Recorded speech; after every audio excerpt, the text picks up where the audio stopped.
Now, the city of eThekwini is preparing to host dignitaries who will be attending the AmaZulu King's coronation this weekend. Mabhida Stadium will play host to thousands of people who will gather to witness a cultural celebration that's not been seen in more than 50 years in the Zulu Kingdom. Newzroom Afrika anchor Xoli Mngambi is at the Mabhida Stadium and joins us now. Xoli, very good morning to you. As we learn more about King Misuzulu, we of course have come to understand that his mother's side of the family has played a major role in his upbringing. Tell us more.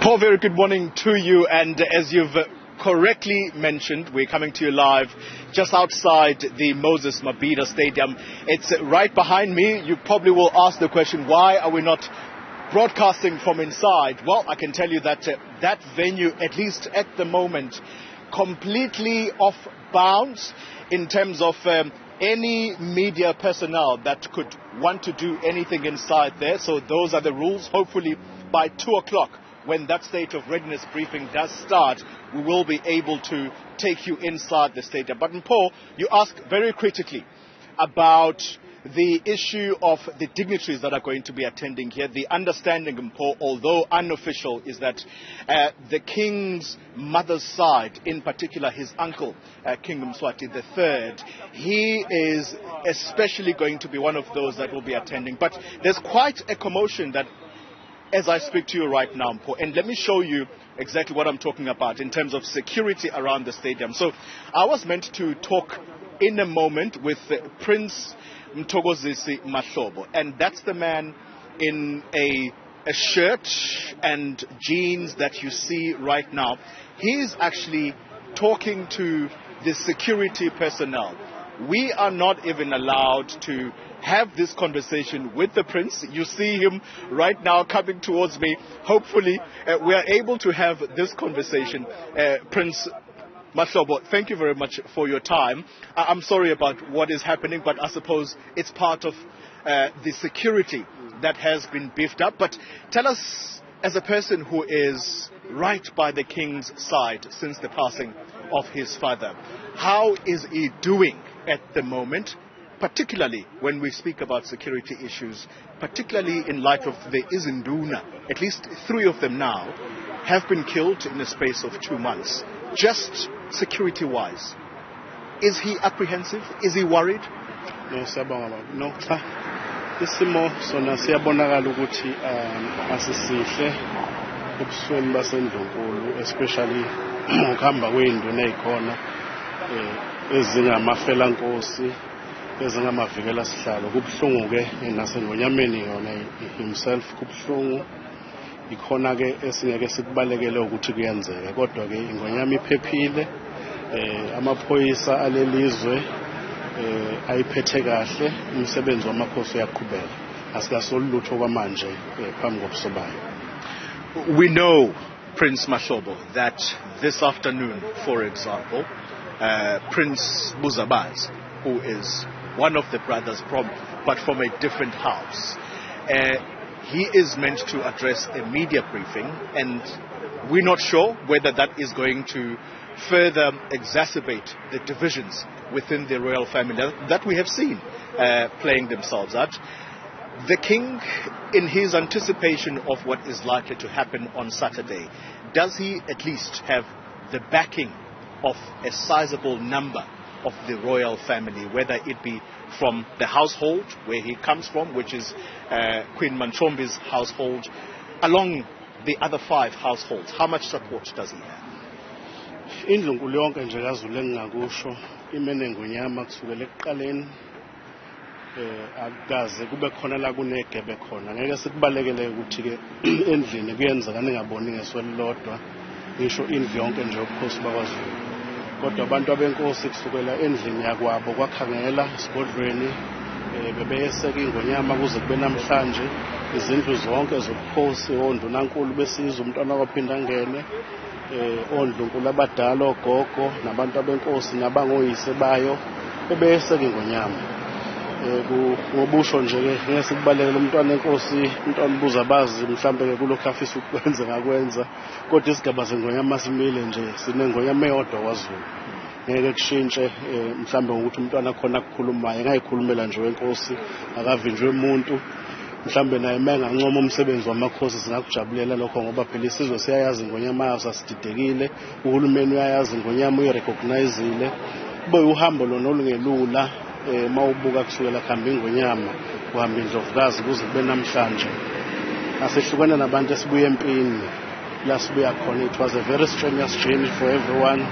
We are very exhausted, but we are still positive. Siyabona umsebenzi wamakhosi uyenzeka sisawubambila asizukiyeka ngoba ikona esikwenza ukuba ngamafelankosi kuba ifelankosi ke sidele konke ngoba sikholelwa ukuthi ingonyama lesesihlalweni yona ofanele bese sihlalweni isizwe lokho futhi ikhona esikuncomile ngoba uma sike sibe senza ukuhlukile umlando boyosijaji ngoba iqiniso lithi indlela okubekwa ngayo amakhosi kwaZulu iyodwa ikaze yashintsha noma bekwenzeka ke kube khona imbango okuliwe kube zibe khona zonke izinkinga ezikhona kodwa indlela yokubeka ingonyama noma yokubeka inkosi esihlalweni iyodwa issue enkulu yokubeka ingonyama esihlalweni issue ye-seniority issue ye-seniority in terms of ondlunkulu indlela abagana ngayo nakwegaba zabo in terms of their maiden clans ukuthi babuye endlini ezingakanani zobukhosi. It what determines the future of the king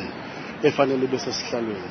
So ke lapha ke it was an obvious case abantu abenkosi bengaqinisa nje lapha abaqinisa khona enhlizweni zabo kodwa akekho umuntu wayengakwazi noma wayengathi akazi kuyokwenzakalani makungathiwa ukuhamba ingonyama ngoba umntana enkosi walotsholwa isizwe umntana enkosi uzalwa ingonyama umntana enkosi ngisho kuyiwe kwangwane kuyocela ubuhlobo nabakwangwane baba clear abantu bakwaZulu ukuthi umntana enkosi uzokwenzani kwaZulu ukuthi uzozala inkosi umntana enkosi akadleli phansi iqiniso nje laziwayo nabantu abenkosi abalaziyo nezinto zonke zobukhosi nesizwe sonke noma ngisho ngaya emakhosini aphethe inhlabathi kwaZulu isiko elisetshenziswayo liyafana isiko elilodwa alikaze laze lahluka.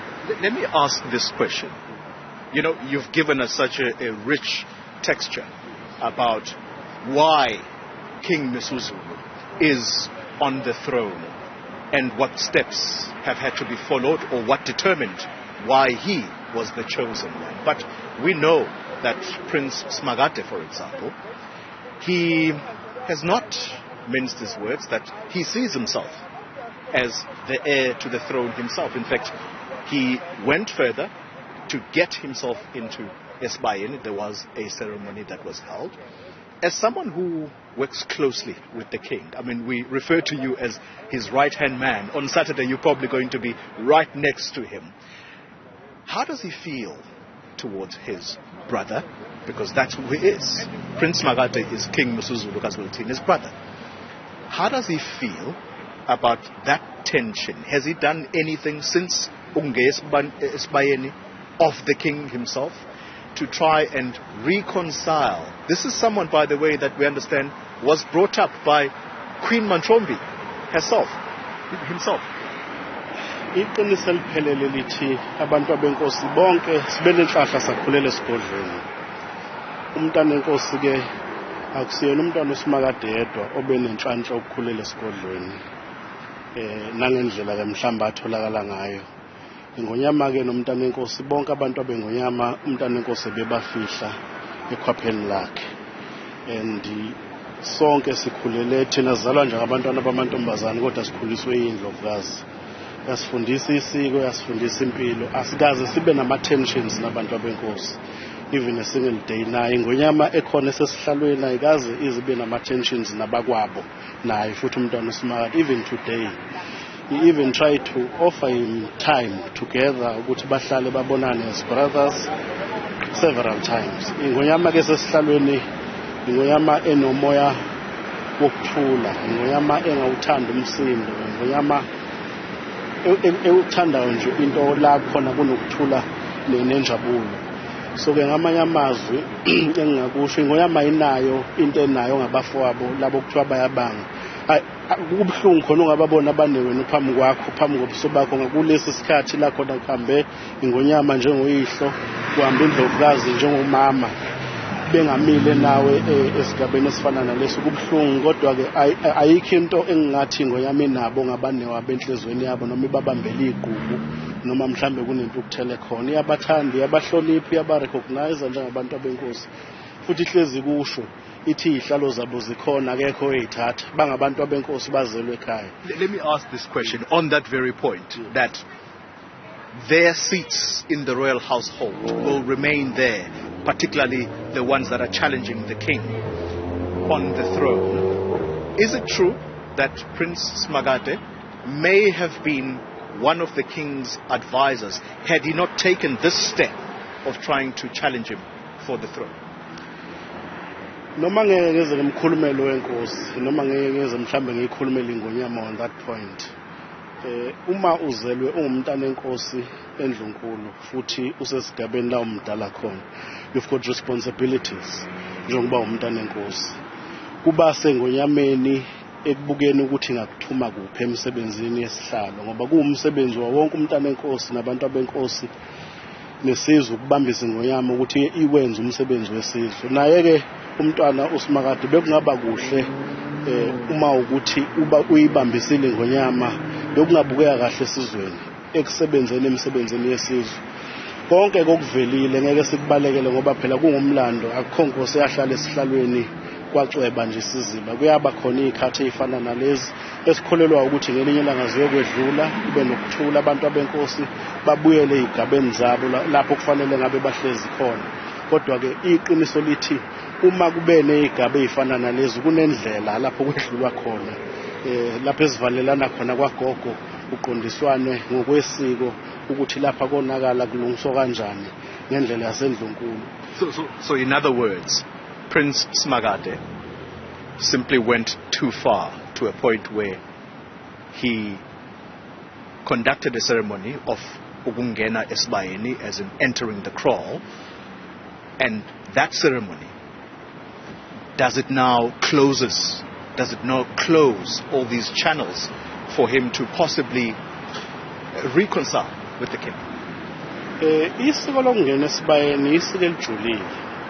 Angikholelwa ukuthi umntwana uSmagade uhambe kuleso sigaba noma ke mhlambe narrative beyikhona kuthiwa ungenile esibayeni angazi ukuthi ungena ngasiphi isigaba ngoba ngokwesiko eliphelele inkosi kayingena esibayeni sikayise ngoba kunamasiko athile enziwayo esibayeni sikayise. Inesibaya lapho ufuna ingene khona kunama rituals athile ayimfihlo zesihlalo.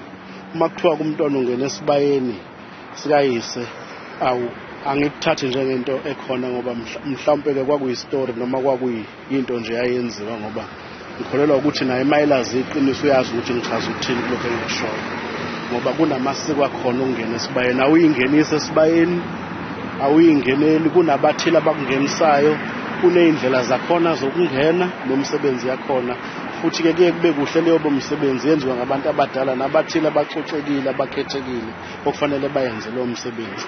Ngikholelwa ukuthi nje ngikuthatha njengento engekho ukuthi umntwana wakwangena esibayeni mhlambe ke babefisile abathile ababeseduzane na ukuthi kungabe kuyenzeka ngoba kunegatshana ezithile la ufuna wedlule khona ezikubeka esigabeni sokuthi impela uyinkosana yegceke kwazi ukwedlula. As we wrap up our conversation, Prince Mahlobo, let's talk about the king right now. The understanding is that he is in seclusion in preparation for the event on Saturday. My understanding as well is that his uncle, that's King Mswati III, he also is in seclusion. And by the way, you'll confirm for us whether he will be here to witness his nephew's coronation. Isilo sakwangwane okufuna singakulibali kakhulu siwumama engonyameni ngokwesigaba siwumalume ngoba umntana enkosi wayewudade wabo engonyama bezalwa isulu sobhusi.